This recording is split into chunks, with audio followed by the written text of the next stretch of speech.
باللہ من الشیطان الرجیم بسم اللہ الرحمن الرحیم الحمد للہ والصلاة علی اہلہا اما بعد قال امیر المومنین علیہ الصلاة والسلام کونوا للظالم خصما وللمظلوم عونا. صلوات بھیجئے محمد علی محمد.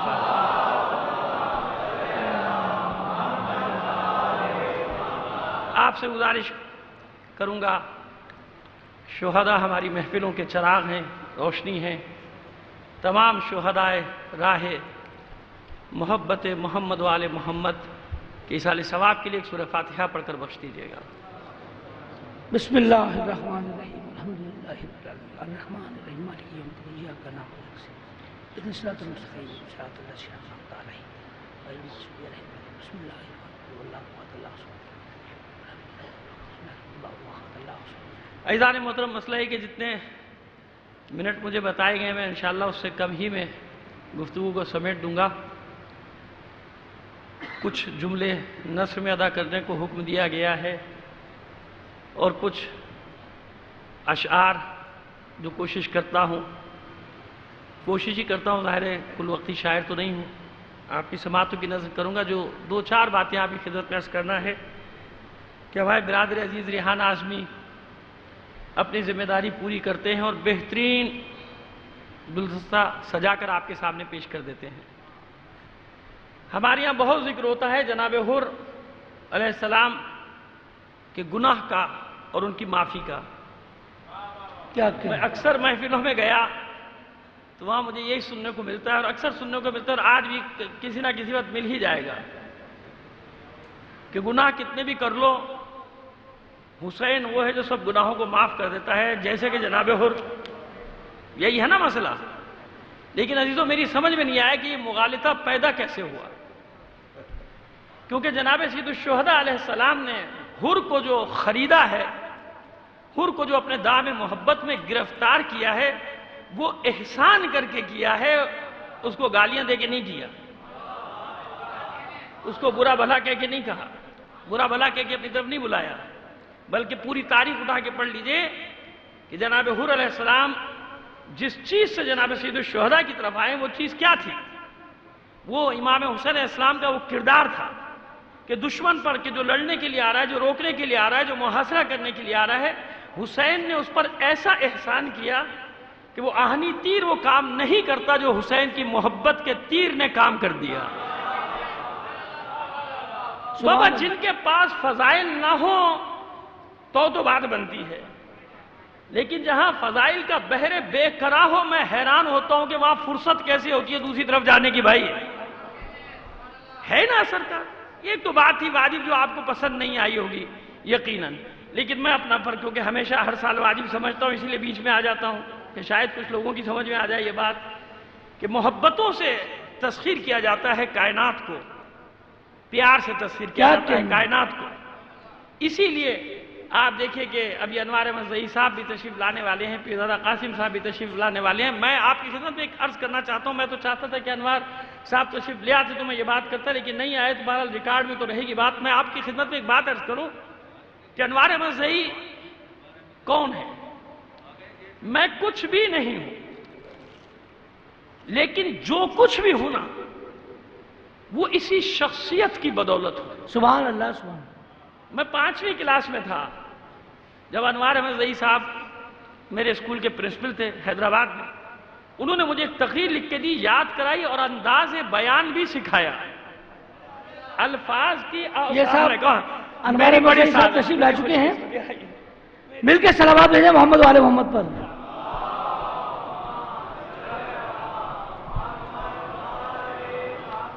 حاضرین گرامی قدر، حقیقت امر یہ ہے کہ پوری قوم مولانا حسن ظفر نقوی صاحب پر فخر کرتی ہے. اور ابھی آپ سن رہے تھے کہ مولانا حسن ظفر نقوی صاحب جس شخصیت پر فخر کرتے ہیں ان کا نام ہے انوار احمد ظہیر صاحب. انوار احمد ظہیر صاحب کی صحت و سلامتی کے لیے باواد بلند نعرہ سلام. تو میں اب ایک مشکل اور عرض کر دوں جو ہمیشہ مجھے اس شخصیت کے سامنے پیش آئی ہے. وہ مشکل یہ ہے کہ میں بہت کوشش کرتا ہوں کہ ان کے سامنے الفاظ کو سجا کے، بنا کے، جمع کر کے گفتگو کرنے کی کوشش کروں، لیکن اسی چکر میں میرے الفاظ سارے بکھر جاتے ہیں. کیا میں ان کے سامنے گفتگو نہ کبھی کر سکا ہوں نہ کبھی کر سکتا ہوں.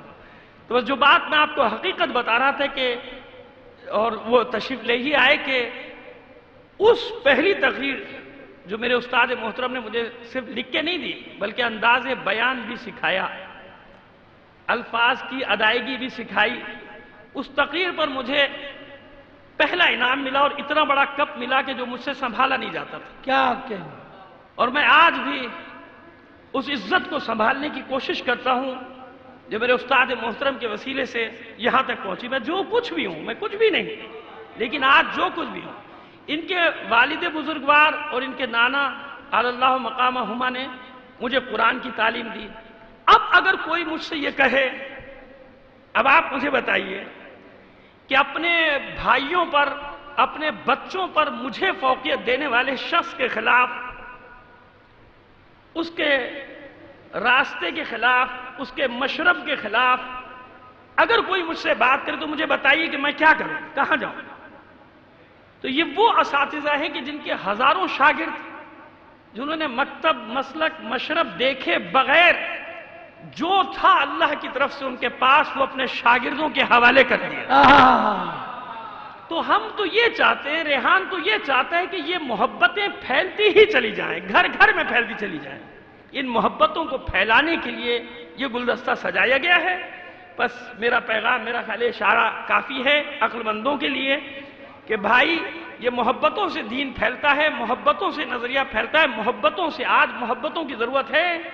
ظالم کے مقابلے میں وہی جناب سید الشہداء کا کردار کہ اگر حر محاصرہ کرنے کے لیے آئے تو حسین اس کے ساتھ اتنی بڑی نیکی کر دے کہ اس کا دل پھر اس لشکر کفار میں نہیں لگتا، پھر وہ حسین کی محبت میں تلواریں کھانے کے لیے بے چین رہتا ہے. محبت میں تلواریں کھانے کے لیے بے چین رہتا ہے، بےتاب، مضطرب. لہذا بس ایک تو یہ نثر میں پیغام آپ کو دینا تھا کہ اس بات کا تمام میرے پڑھنے والے خیال کر لیں.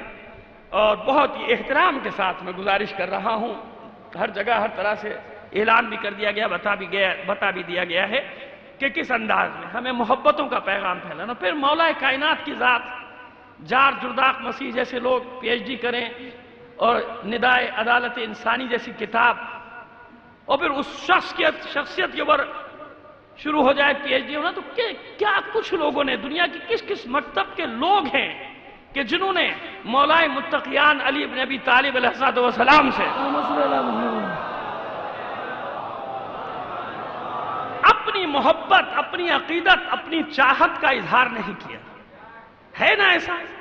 تو عزیزو پھر ہم اسی علی کے ماننے والے، اسی اہل بیت کے چاہنے والے ہیں کہ نہیں ہیں؟ ہے نا؟ تو ہمیں کیا کرنا چاہیے؟ لوگوں کو قریب بلائیں یا بھگائیں؟ کیا کیا جائے؟ بلانا پڑے گا نا. جس معاشرے میں ہم رہتے ہیں، سوسائٹی میں رہتے ہیں، ہمسائے کے بھی کچھ تقاضے ہوتے ہیں میرے بھائی، ہمسایوں کے بھی کچھ حقوق ہوتے ہیں کہ نہیں ہوتے؟ لہذا اس کو یاد رکھے گا. آپ کو میری بات بالکل پسند نہیں آ رہی ہوگی، مجھے پتا ہے، لیکن پسند آئے یا نہ آئے، ریکارڈ میں ایک چیز محفوظ ہے کہ میں کل بھی جہاں گیا، آج بھی یہاں ہوں، کل بھی جہاں جاؤں گا میں یہی بات کروں گا، کیونکہ میں اسی مکتب کو، مذہب اہل بیت جانتا ہوں جو صرف اور صرف مظلومیت کی بات کرتا ہے. مظلوم کہیں کا بھی ہو، مظلوم کسی مذہب کا ہو، کسی مکتب کا ہو، کسی دین پر چلتا ہو، کیونکہ میرے مولا نے یہی وصیت کی، یہی نصیحت کی اپنے بچوں کو بھی، اپنے چاہنے والوں کو بھی کہ کونوا للظالم خصما، ظلم جہاں بھی ہے اس کے دشمن بن کے رہنا. وللمظلوم اونا، مظلوم کہیں بھی ہو اس کے مددگار بن جانا. مولا نے مذہب کی قید نہیں لگائی ظالم اور مظلوم کے لیے، مظلوم کوئی بھی ہو سکتا ہے. لہذا ہر مظلوم کے حمایتی اور مددگار بن کے رہنا، یہ مظلومیت کا مکتب ہے.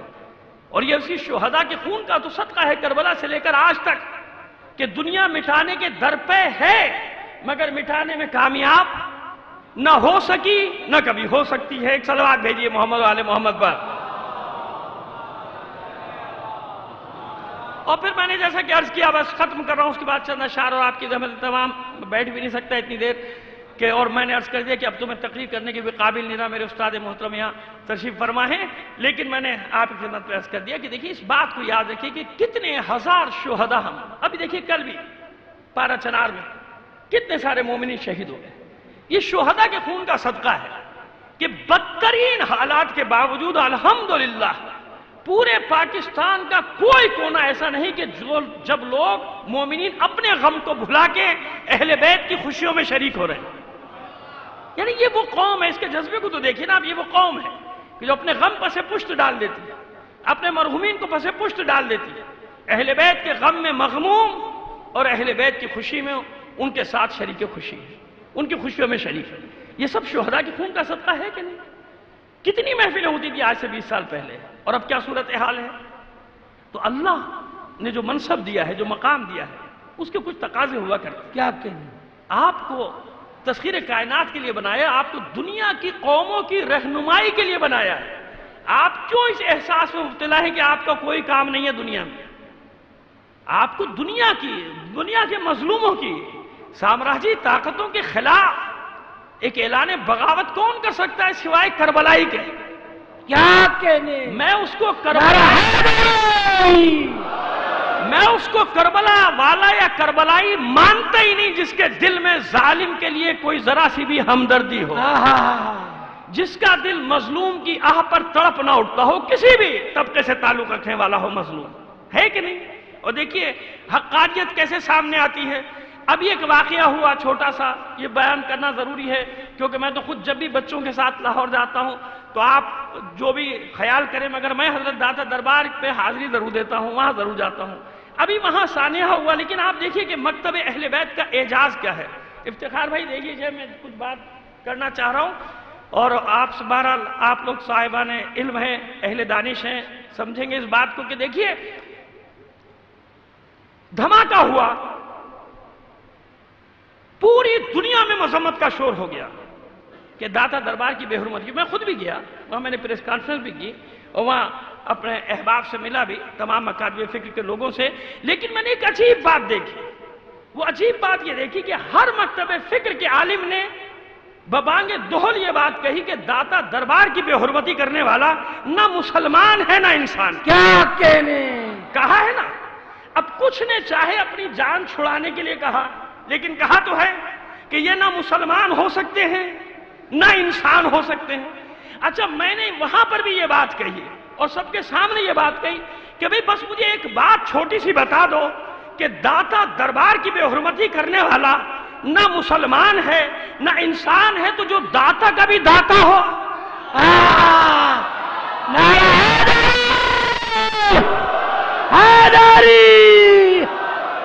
میں آپ کو کلمہ حق بتانا چاہتا ہوں کہ 100 سال بعد منوائے یا 1400 سال بعد منوائے, کیسے منواتا ہے اپنے آپ کو. داتا سے پوچھو, خود پوچھ لیجئے حضرت داتا گنج بخش رحمت اللہ علیہ سے کہ آپ کا داتا کون ہے, تو وہی لاہور میں آپ کو جواب مل جائے گا. ایک طرف ہے داتا دربار, دوسری طرف ہے بی بی پاک دامنہ. چلے جائیے بی بی پاک دامنہ, آج تک وہ حجرہ محفوظ ہے اور اس پر لکھا ہوا ہے کہ حضرت داتا گنج بخش علیہ الرحمہ نے یہاں بیٹھ کر چلہ کاٹا ہے. نعرہ تکبیر, نعرہ رسالت. آپ جانتے ہیں کہ بی بی پاک دامنہ منسوب ہیں مولا کائنات علیہ السلام کی صاحبزادی. ان کی قبر کے کنارے بیٹھ کر وہ شخص یہ مرتبہ حاصل کرتا ہے, جانتا ہے کہ اگر کچھ ملے گا مرتبہ ولایت کے باب میں تو یہیں سے ملے گا. جتنے بھی اولیاء اللہ ہیں, تو بس میں یہ اس جملے پہ ختم کروں گا اس نثر کے حصے کو. مجھے یہ بتا دیجئے کہ تمام مکاتب فکر نے یہ اعلان کر دیا جو داتا دربار کی بے حرمتی کرے وہ نہ مسلمان ہے نہ وہ انسان ہے. تو فیصلہ تو آپ نے خود کر دیا. اب مجھے بتا دیجئے کہ داتا دربار کا مرتبہ بلند ہے یا اہل بیت کا؟ داتا دربار کا مرتبہ بلند ہے یا صحابہ کرام اجمعین کا؟ داتا دربار کا مرتبہ بلند ہے یا امہات المومنین کا؟ تو داتا دربار کی بے حرمتی کرنے والا تو نہ مسلمان ہے نہ انسان ہے. تو یہ جنت البقیع ڈھانے والے کون ہیں؟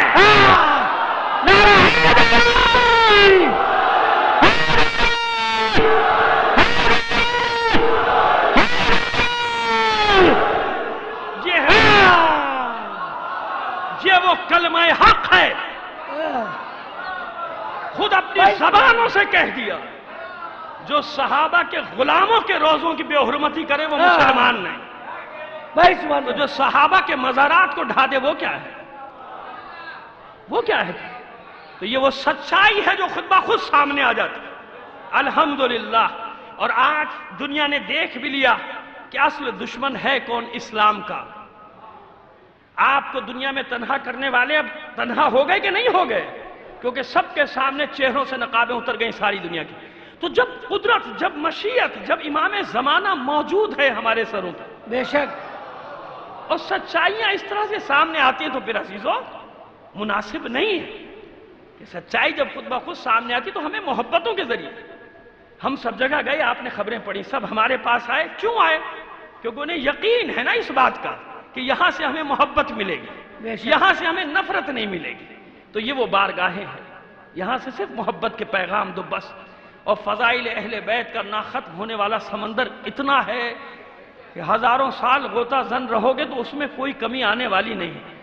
ایک صلوات بھیجئے محمد آل محمد پر۔ ٹھیک ہے نا؟ میں سرکار یہ اتنا وقت اس لیے کیا ان کا حکم تھا؟ اب چند اشعار کی اگر اجازت، چند اشعار کی زحمت ہو، پہلے عرض کر دیا میں نے آپ سے کیا کہ میں کوئی کل وقتی شاعر تو ہوں نہیں، اب اس پہ کوئی غلطیاں وغیرہ نکالنا اساتذہ کا کام ہے، ہم تو لکھ کے لے آتے ہیں، اور اسی لیے لکھ کے لے آتے ہیں کہ بھئی پتہ چل جائے کہ ہم نے خود لکھا ہے، اگر غلطیاں ہیں تو ہم خوش ہو جاتے ہیں کہ چلو ہم نے لکھا ہوا ہے۔ ایک صلوات بھیجئے محمد آل محمد پر۔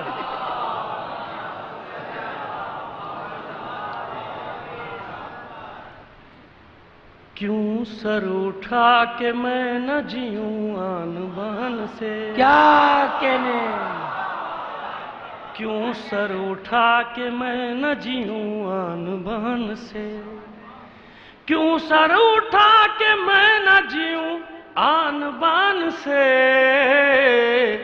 ذکر علی جو کرتا ہوں منبر پہ شان سے،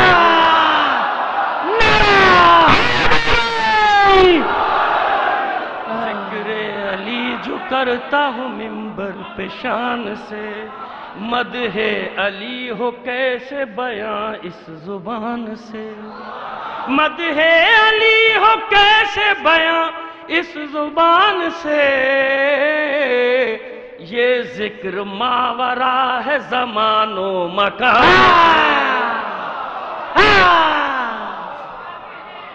یہ ذکر ماورا ہے زمان و مکان سے، معراج پہ جو بات ہوئی میزبان سے، معراج میں جو بات ہوئی میزبان سے، معراج میں جو بات ہوئی میزبان سے،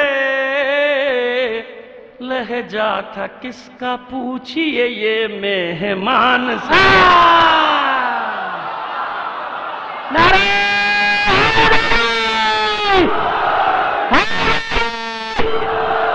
معراج میں جو بات ہوئی میزبان سے، لہجہ تھا کس کا پوچھئے یہ مہمان سے، لہجہ تھا کس کا پوچھئے یہ مہمان سے، بنت اسد کو چاہیے اب اور کیا شرف، بنت اسد کو چاہیے اب اور کیا شرف، بنت اسد کو چاہیے اب اور کیا شرف، بیٹا ملا علی سا خدا کے مکان،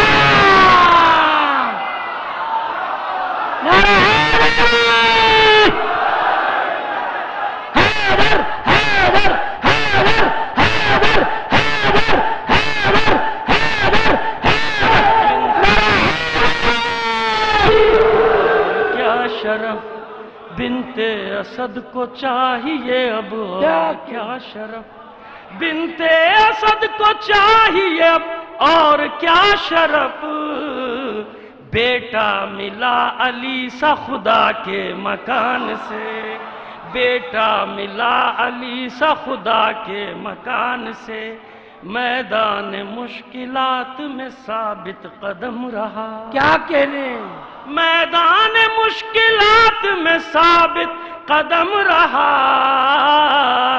نکلا جو یا علی مدد اس زبان سے، نکلا جو یا علی مدد اس زبان سے، اس کے لیے پناہ نہیں کائنات میں، اس کے لیے پناہ نہیں کائنات میں، نکلا جو بد نصیب علی کی امان سے، نکلا کعبہ کا کعبہ، کعبہ کا کعبہ، رحمت کا بھرم نہیں، رحمت کا بھرم نہیں، ہے وہ کرم نہیں، ہے وہ کرم نہیں، بھٹکوں کا سہارا، بھٹکوں کا سہارا، ارے نبیوں نے پکارا، نبیوں نے پکارا، میری آنکھ کا تارا، میری آنکھ کا تارا، مجھے روزہ پہ بلا لو، روزہ پہ بلا لو، میری کعبہ پہ رکھنا، اس کے لیے پناہ نہیں کائنات میں، نکلا جو بد نصیب علی کی امان سے۔ اور یہ بس یہ مصرع آپ کے لیے، دین خدا کو دست خدا کی تلاش تھی، کیا کہنے، دین خدا کو دست خدا کی تلاش تھی، دین خدا کو دست خدا کی تلاش تھی، لائے نبی علی کو خدا،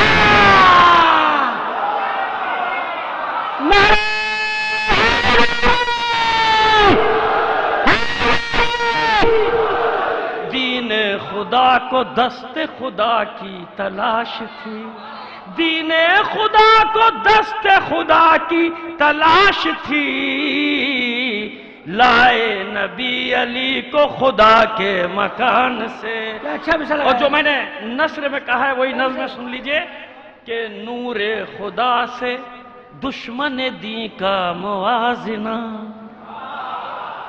نور خدا سے دشمن دین کا موازنہ، نور خدا سے دشمن دین کا موازنہ، میں اور یہ گناہ کروں اس زبان سے، میں اور یہ گناہ کروں اس زبان سے، بہت اچھا ہے، اور کرتا ہوں جس زمین پہ میں مدح بو تراب، کرتا ہوں جس زمین پہ میں مدح بو تراب، رتبے میں بڑھ گئی وہ زمین آسمان، رتبے میں بڑھ گئی وہ زمین آسمان سے، جن کے لہو میں جوش و جنوں کربلائی ہے، جن کے لہو میں جوش و جنوں کربلائی ہے،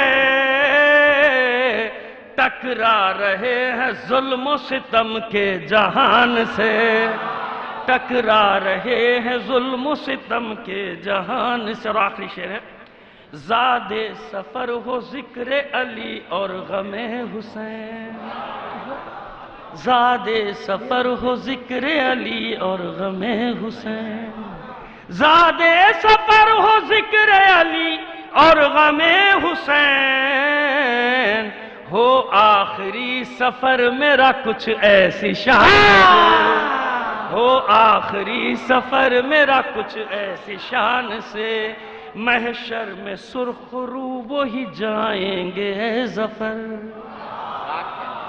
محشر میں سرخ رو وہی جائیں گے اے ظفر، محشر میں سرخ رو وہی جائیں گے اے ظفر، لبیک یا حسین جو کہتے ہیں شاہ، لبیک یا حسین